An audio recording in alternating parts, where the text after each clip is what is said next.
নমস্কাৰ, আপোনালোকে চাই আছে মোৰ চেনেল অনু ব্লগিং চেনেল। আৰু আজি মই আপোনালোকলৈ লৈ আহিছোঁ ছাগলী মাংসৰ ৰেচিপি। মাংস কেনেকৈ বনাওঁ তাকে আপোনালোকৰ লগত শ্বেয়াৰ কৰোঁ বুলি ভাবিলোঁ। আৰু ভিডিঅ'টো চাই যদি ভাল পায় লাইক কৰি দিব, কমেণ্ট কৰি দিব আৰু ছাবস্ক্ৰাইব কৰিবলৈ নাপাহৰিব।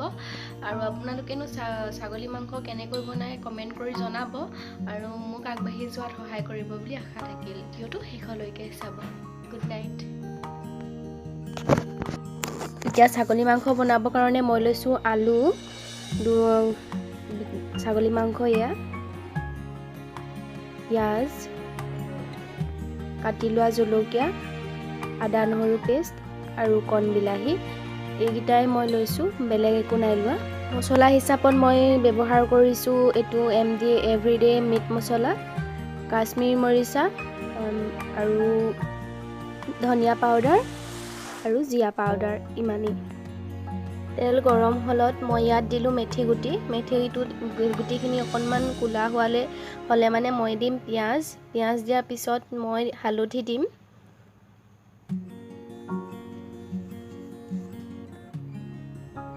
হালধি দিয়াৰ পাছত মই ইয়াত খুন্দি থোৱা আদা আৰু নহৰু পেষ্টখিনি দি দিম।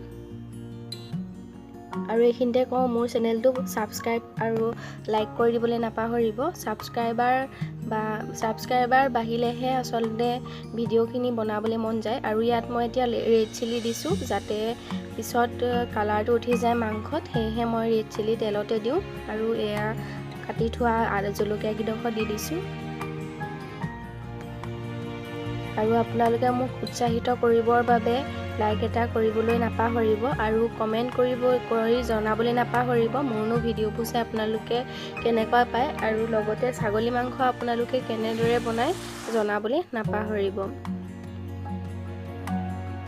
আৰু মোৰ যদি চেনেলটো চাই ভাল পায়, পুনৰ কৈছোঁ, তেন্তে ছাবস্ক্ৰাইব কৰি দিব, যিহেতু মই নতুনকৈ ইউটিউব চেনেলটো খুলিছোঁ।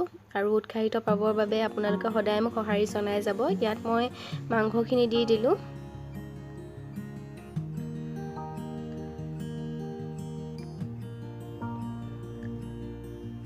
এতিয়া লৰাই দিম, যাতে তেলৰ সৈতে মাংসখিনি ভালদৰে মিলি যায়। ইয়াৰ পিছত মই মছলা দিম, যাতে ছাগলী মাংস গোন্ধটো ৰৈ নাযায়।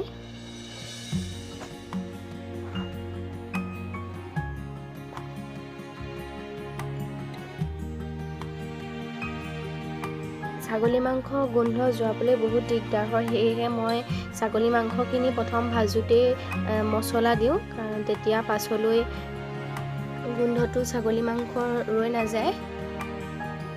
আৰু মই পিঁয়াজ আৰু আদা গোটেইখিনি একেলগতে দি দিয়া নাছিলোঁ, মাংসৰ লগত দিবলৈ ৰখাই থৈছিলোঁ অলপমান, সেইখিনি মই এতিয়া দি দিম ইয়াত। এতিয়া ভালদৰে লৰাই দিম সকলোবোৰ। আপোনালোকে কেনেদৰে বনায় কমেণ্ট কৰি জনাবলৈ নাপাহৰিব। আমাৰ দেউতাইও বনায়, দেউতাই আমাৰ বেলেগ প্ৰক্ৰিয়াই বনায়, আৰু মই এনেকৈ বনালোঁ আজি। আপোনালোকে যদি দেউতাই বনোৱা চাব বিচাৰে তেন্তে কমেণ্ট কৰি জনাবলৈ নাপাহৰিব। আৰু মই ইয়াত এতিয়া জিৰা দিম। তেলতে জিৰা আৰু মিট মছলাখিনি দি দিলে ছাগলী মাংসৰ গোন্ধটো পাছলৈ ৰৈ নাযায়, সেয়েহে মই আগতীয়াকৈ ইয়াত মিট মছলা আৰু জিৰা পাউডাৰ দি দিম। আৰু মই ধনিয়া পাউডাৰটো নমোৱা আগমুহূৰ্ততহে দিম। মছলা দি দিলোঁ, আৰু ইয়াৰ পিছত মই দিম জিৰা গুড়িখিনি দি দিম ইয়াত। আৰু এইখিনি সকলোখিনি মই এতিয়া মছলাখিনি দিয়াৰ পিছত মই ভালদৰে লৰাই দিম, যাতে চব ভালদৰে মিলি যায়।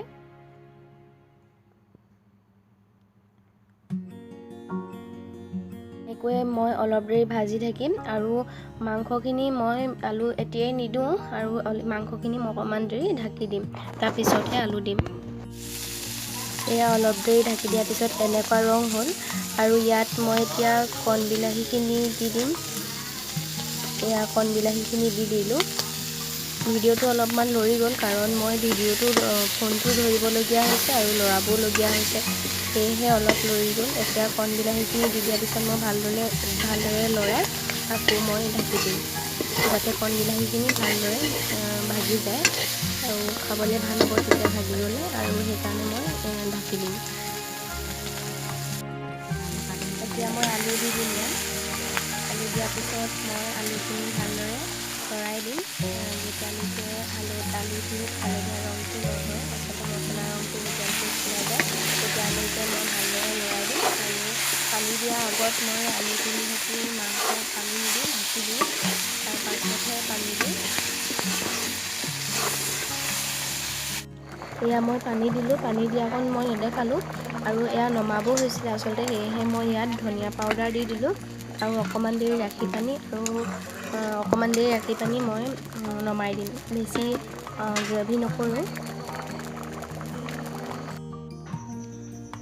আৰু এয়া মোৰ মাংস বনি হৈ গ'ল।